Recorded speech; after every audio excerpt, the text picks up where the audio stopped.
आज Hind Kesari news channel यहाँ किसानों के मुद्दे की पड़ताल के लिए दादरी गौतम बुद्ध नगर यानी कि उत्तर प्रदेश में हम बैठे हैं।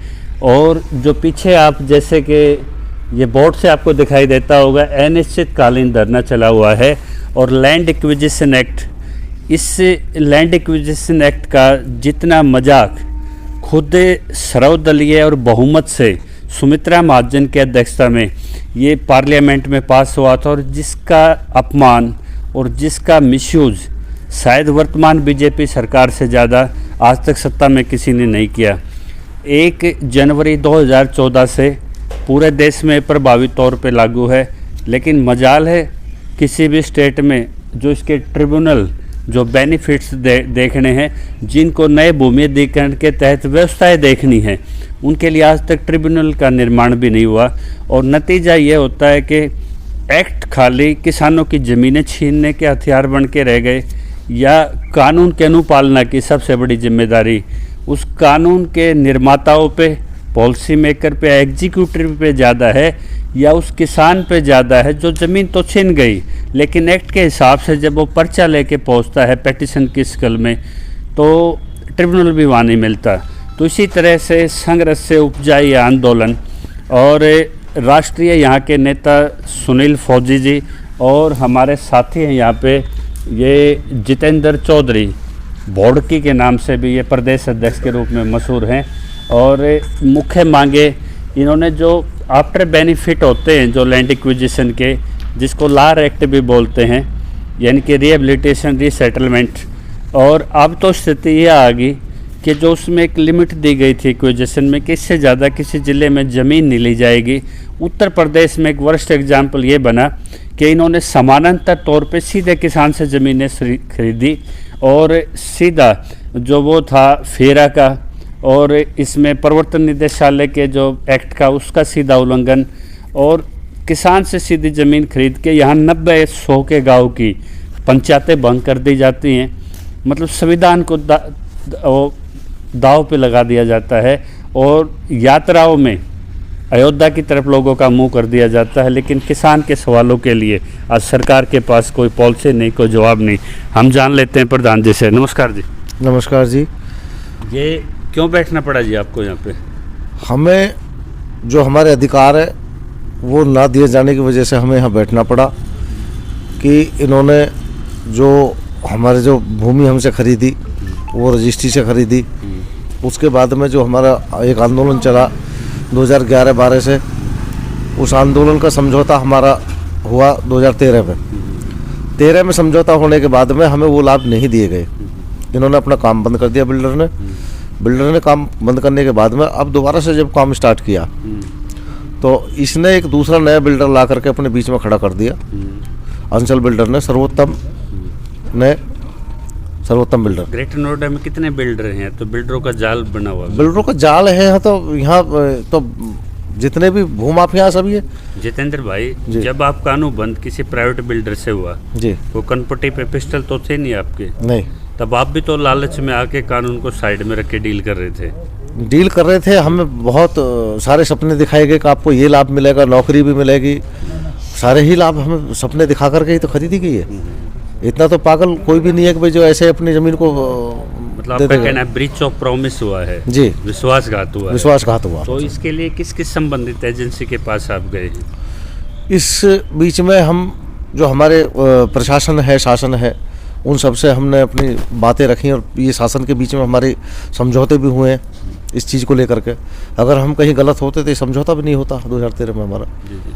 4 महीने गए, पूरी सर्दियाँ गई आपकी। हाँ, पूरी सर्दी। अक्टूबर में बैठे थे, अक्टूबर से बैठे हुए हैं और अभी 15 जनवरी भी चली गई जी। तो क्या माइलस्टोन है, क्या उपलब्धि है, क्या उम्मीद नेता के तौर पे आप देखते हैं, क्या उपलब्धि हुई है? कितना और लोगों को आपके साथ मिलकर कहाँ तक जाना है? लोगों को तो हमारा जब तक हमें हमारा अधिकार नहीं मिल जाएगा, चाहे धरना 1 साल चलो या जितने 4 महीने में कोई उपलब्धि जो मिली है, अभी हमें आश्वासन मिला है। डीएम साहब के साथ हमारी वार्ता का समय रखा गया है।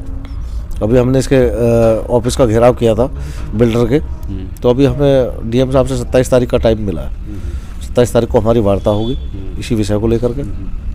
तो जो पहला समझौता है उसी पे हमारे मतलब बातचीत के दरवाजों से बात बनेगी। हाँ, बातचीत के दरवाजे से। और क्या किसी राजनीतिक पृष्ठभूमि से भी आप संबंध रखते हैं? नहीं, राजनीति से हट करके हमने धरना चला रखा है। राजनीतिक या गैर राजनीतिक?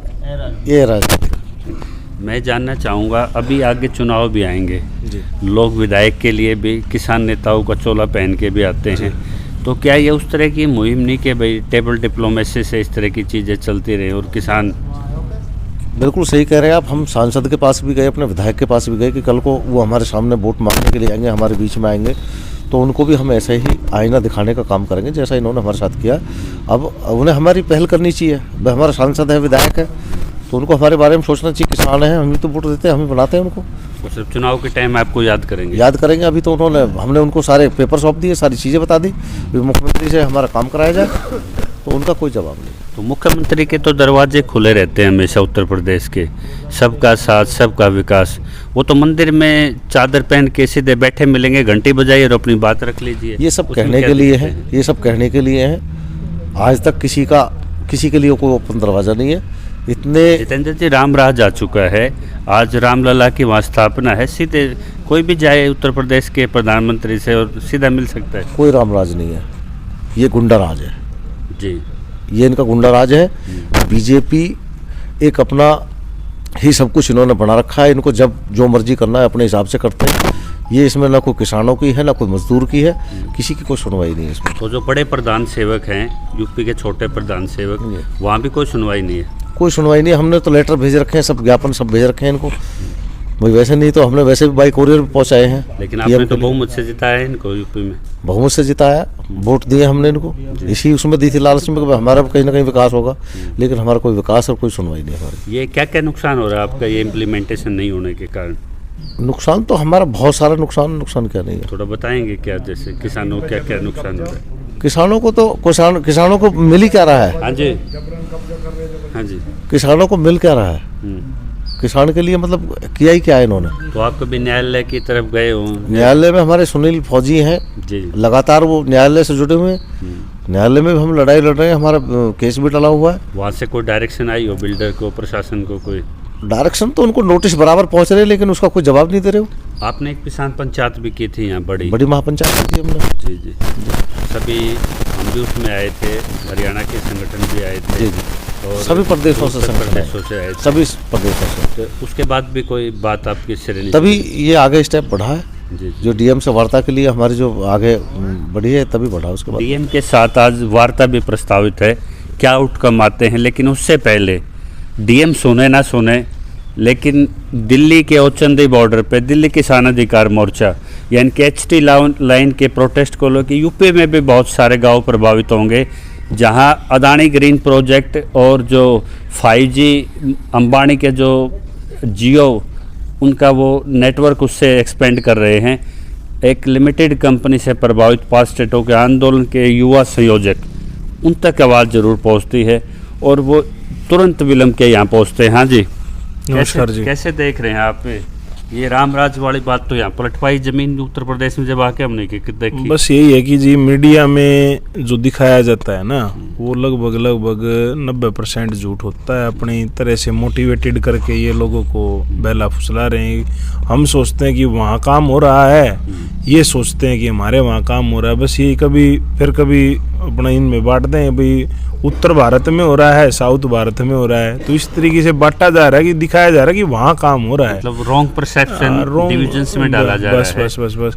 और हम तो ये कह रहे हैं कि जो किसान जो वर्ग है वो कहीं का भी है, सारे भारत का अगर किसान इकट्ठा होकर जो है इन सरकारों के खिलाफ खुलकर अपनी बात रखनी आ जाए और कागज कलम से भी स्ट्रांग होकर जो इनके खिलाफ लड़ेगा, तो हमारी जीत दूर नहीं बहुत पास है। और हम सब अगर इकट्ठे हो जाएंगे तो हम सरकार के हलकमे से जो हमारा जो हक है वो निकाल कर जरूर लेके आएंगे। जितेंद्र भाई, यहाँ एक प्रधानमंत्री भी बने किसान पुत्र चौधरी चरण सिंह की मैं बात करूँगा।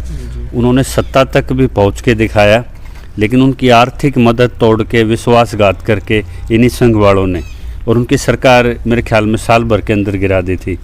तो ये क्या मैसेज आता है कि आज किसान इतना शिक्षित है, क्या किसान इतना समझदार है कि पर्दे के पीछे अपने शत्रु को पहचान सके?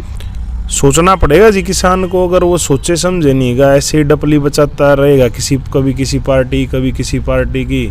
बात ये है कि भाई जो आदमी सत्ता में आज बैठे हुए हैं वो किसी भी सरकार का हो, उससे काम लेना है तो उसके खिलाफ खड़ा भी होना पड़ेगा और बोलना भी पड़ेगा।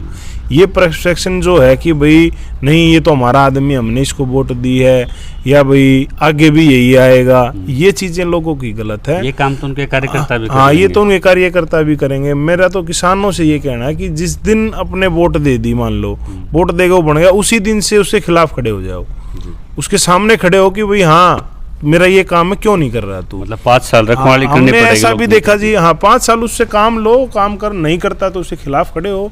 हमने ये देखा कि लोग इतने हैं कि 10 साल से कोई सांसद 10 साल होने वाले हैं उसको, 9.5 साल उसने करने के बाद आपके पास है। जी। इन्होंने कहा कि कंधा से कंधा मिलके लड़ेंगे। जी पहले हम किसान हैं, जी बाद में हम किसी जाति पे, प्रदेश पे, जी। किसी राजनीतिक दल की बात आएगी, पहले किसान के धर्म पे सच्चाई है। लड़ेंगे। तो इस स्पोर्ट को आप कैसे देख रहे हैं? एक यूथ को दूसरी से यूथ की स्पोर्ट आ रही है। नहीं, बहुत अच्छी पहल है और बहुत अच्छी लगन है भाई के अंदर। मैं इनको बहुत अच्छी वो कहूँगा कि बहुत अच्छी पहल कर रखी है इन्होंने, होना भी ये चाहिए। भाई अगर हम लड़ाई नहीं लड़ सकते एकत्रित हो करके तो फिर किसान तो कहीं का नहीं रहेगा, किसान की सुनेगा कौन। तो एक अपील जो आप अपने क्षेत्रवासियों को, आपको मैं वायदा दिलाता हूँ, हरियाणा का किसान भी सुन रहा है, दिल्ली का किसान भी सुन रहा है जी, उनके लिए कोई मैसेज आपके, वो आपको सुन रहे हैं, आपके साथ हैं। मैं तो सभी से यही विनती करूँगा, हाथ जोड़ के प्रार्थना करूँगा कि आप लोगों को अगर एकजुट होकर के, अगर किसान एकजुट नहीं होता है, अपनी लड़ाई नहीं लड़ पाता है, तो किसान की लड़ाई लड़ने के लिए कोई नहीं है। मतलब ऊपर से कोई तो 9.5 साल इसने क्या किया उससे वो पूछा जाए। मतलब पहले नेताओं के पास वर्बल जमा पूंजी हाँ, होती है। वर्बल जमा पूंजी। उसमें और उनके किसान कुछ को तो मेरे ख्याल में तो एक जैसे छोटे बच्चे को नहीं होता है कि भी उसको बहला फुसला कर, और इस तरीके से मैं तो ये चाहता हूँ जो किसान वर्ग से जो पढ़े हुए शिक्षित नौजवान है वो आकर इसको संभाले और राजनीति से बिल्कुल दूर रहे, राजनीतिक लोगों से दूर रहे। बस एक डिप्लोमेटिक अपनी जो मीटिंग करनी है वो कर लें, बाकी उसके अलावा कागज कलम की ताकत से और सबको साथ जोड़कर और इस लड़ाई को आगे बढ़ाएं। किसान जहां भी पीड़ित हो वहां मतलब एकदम से ये रिएक्ट होना चाहिए कि भाई हमारा ही भाई कोई वहां परेशान है, उसके पास तुरंत पहुंचे। जी जी, मतलब किसान को आंदोलन की राजनीति क्रिएट करनी पड़ेगी। बिल्कुल बिल्कुल जो करनी ये कुर्सी पड़ेगी। की राजनीति के खिलाफ। हाँ जी, क्या कोई तिलक ऐसा नहीं बना, कोई हल्दी ऐसी नहीं बनी, जब वाल्मीकि या उसकी सफाई वालों की वोट लेनी होती है उनके पैर धोने लग जाते हैं प्रधानमंत्री जी। जब किसी वर्ग को खुश करना होता तो क्या आज तक किसान के माथे पे तिलक करने की कोई उपलब्धि नहीं है क्या प्रधानमंत्री के पास? इनके पास में तो ऐसी कला है, किसान तो किसान, ये सभी को वाल्मीकि की जैसा आपने बात की, ये पैर धोने की बात कह रहे हैं आप, ये इनके पास में कला ऐसी है, इन्होंने एक ऐसा वो बना रखा है कि लोगों को अपने झूठे वादे, झूठे सपने दिखा करके ऐसी मीडिया को इन्होंने अपने कब्जे में ले रखा है, उसके माध्यम से लोगों के अंदर ऐसा भ्रम पैदा कर देते हैं कि लोगों की सोचने की शक्ति खत्म हो जाती है। जैसे आप भारतीय किसान यूनियन संगठन से हैं तो आपने स्थिति देख ली उत्तर प्रदेश में, आज डबल इंजन सरकार है और किसानों का इंजन उखाड़ के बाहर फेंक रखा है, तो इसमें कैसे देखते हो आप? ये कितने नंबर दोगे योगी की सरकार को इसको? यहाँ देखो, सरकारें सारी एक जैसे हैं, चाहे इसमें योगी की हो, दिल्ली में केजरीवाल की हो, जो आपने किसानों के हित में कोई भी सरकार कार्य कर ही नहीं रही, ना पहले किया ना आज कर रही है। और मेरे को लगता है कि कहीं भी किसी भी किसान को छोटी सी भी समस्या आए, सभी किसानों को एक साथ होकर उस भाई की मदद करनी चाहिए। उसको ये नहीं सोचना चाहिए कि किसका नुकसान हो रहा है किसका नहीं, जो भी नुकसान हो रहा है वो हम सब का हो रहा है, सभी किसान भाइयों का हो रहा है। एक को भी नुकसान होगा तो आपका समर्थन रहेगा, सहयोग रहेगा किसको सर? इस आंदोलन को सहयोग है जी पूरा, जी जी, तन मन धन से। तो अमित लोचौप ने क्लियर कर दिया, भारतीय किसान यूनियन टिकैत के ये प्रदेश अध्यक्ष हैं दिल्ली के युवा के, और इन्होंने कह दिया कि सहयोग होगा, समर्थन नहीं। और मैं आपको बता दूं, जो हरियाणा, उत्तर प्रदेश और जो व्यूवर्स सुन रहे हैं राजस्थान के, जो लैंड एक्विजिशन के जो पोस्ट बेनिफिट्स है यानी कि अवार्ड के बाद, वो दूसरी स्टेटों ने तभी मांगने भी शुरू नहीं किए, लेकिन यहाँ इम्प्लीमेंटेशन हो गए हैं और जो लेक्यूना जोन में रहते हैं उनके लिए बार बार टेबल टॉक रही है। और सतेंद्र लोचब की टीम का ये फैसला है कि आज जब वार्ता चलेगी 6 बजे डीएम के, तो ये दूसरे स्टेटों के किसान नेता उसी ट्रिब्यूनल के बाहर बैठेंगे, फैसला यहाँ की कमेटी लेगी और यहाँ जो भी मदद होगी इनके साथ इनका कहा कि समर्थन नहीं सहयोग रहेगा।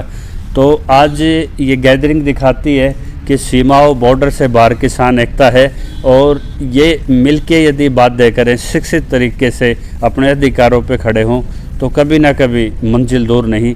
इस तरह इस आंदोलन की प्रोग्रेस पे आपके कोई कमेंट्स हो, कोई राय हो, वो निसंकोच होकर सभ्य भाषा में डालिए और जुड़िए और आप हमें प्रोत्साहित करते रहिए। ये आपका सिटीजन जर्नलिज्म कंसेप्ट है, जुड़े रहिए। जय किसान।